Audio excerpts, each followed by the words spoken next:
Hai sahabat, selamat datang di YouTube channel Agnes Noventia. Sebelumnya, jangan lupa klik subscribe dan bunyikan loncengnya ya.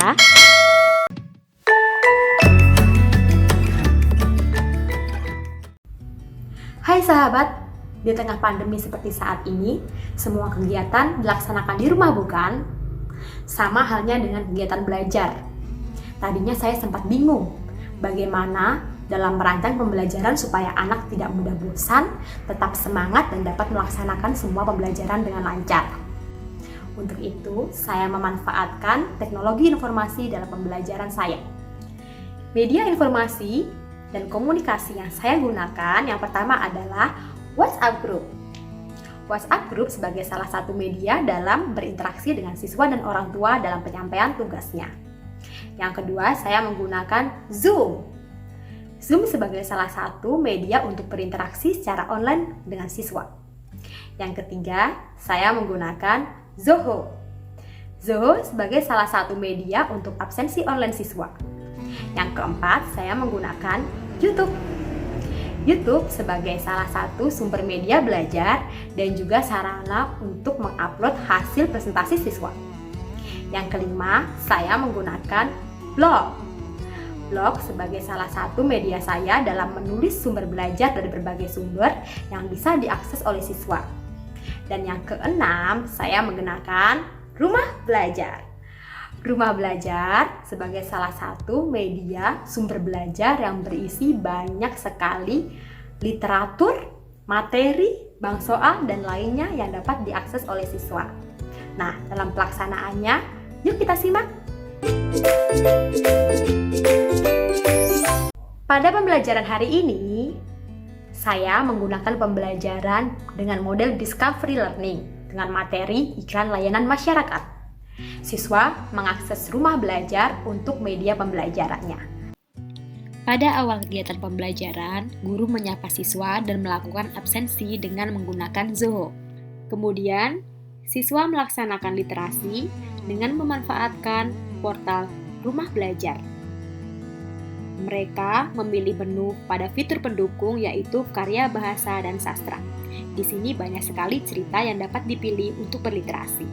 Sintaks pembelajaran Discovery Learning. Discovery Learning pada tahapan yang pertama yaitu stimulation.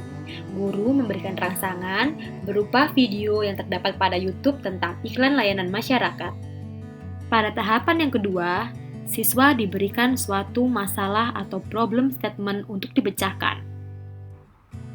Tahap selanjutnya yaitu data collection atau proses pengumpulan data menggunakan portal rumah belajar dan sumber lainnya. Pada tahap yang keempat yaitu data processing atau yang disebut dengan pemrosesan data. Pada tahap yang kelima yaitu verification atau verifikasi data yang disampaikan dalam bentuk tertulis. Nah, pada tahap yang terakhir yaitu generalization yang dilakukan oleh siswa dan guru, kemudian dilanjutkan dengan tampilan produk siswa dalam bentuk video yang diupload di YouTube. Assalamualaikum warahmatullahi wabarakatuh. Nama saya Cesya Putri Zankira. Saya kelas 5A. Saya bersekolah di SD Tugutara 09. Hari ini saya akan mempresentasikan tugas yang diberikan dari Bu Guru, yaitu membuat gambar iklan layanan masyarakat. Ini contoh gambar iklan layanan masyarakat buatan saya. Gambar iklan ini menjelaskan tentang sebaiknya kita keluar rumah menggunakan masker dan jika apabila kita batuk atau sedang flu, kita juga dianjurkan oleh dokter menggunakan masker. Cukup sekian presentasi saya hari ini.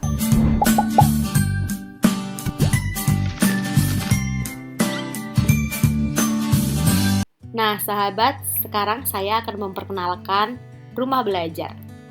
Apa sih itu Rumah Belajar? Rumah Belajar merupakan salah satu media pembelajaran yang dapat diakses di mana saja, kapan saja, dengan siapa saja, dengan alamat belajar.kemdikbud.go.id. Dalam Rumah Belajar terdapat beberapa fitur, yaitu fitur utama yang terdiri dari sumber belajar, kelas digital, laboratorium maya, dan bank soal. Kemudian untuk fitur pendukungnya terdiri dari peta budaya, buku sekolah elektronik, wahana jelajah angkasa, karya bahasa dan sastra, serta pengembangan keprofesian berkelanjutan.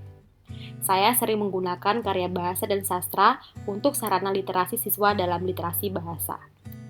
Untuk penggunaan materi dan media pembelajaran, saya sering mengakses buku sekolah elektronik serta sumber belajar. Nah, untuk latihan soal dan salah satu referensi dalam membuat ulangan harian, saya sering mengakses bank soal. Banyak sekali fitur-fitur yang lain yang dapat kita manfaatkan. Untuk itu, segera akses portal Rumah Belajar.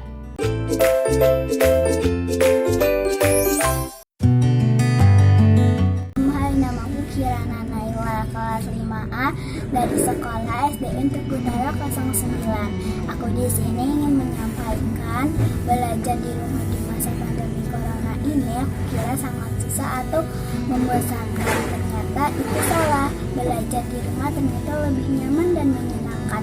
Apalagi sekarang ada aplikasi yang bernama Rumah Belajar.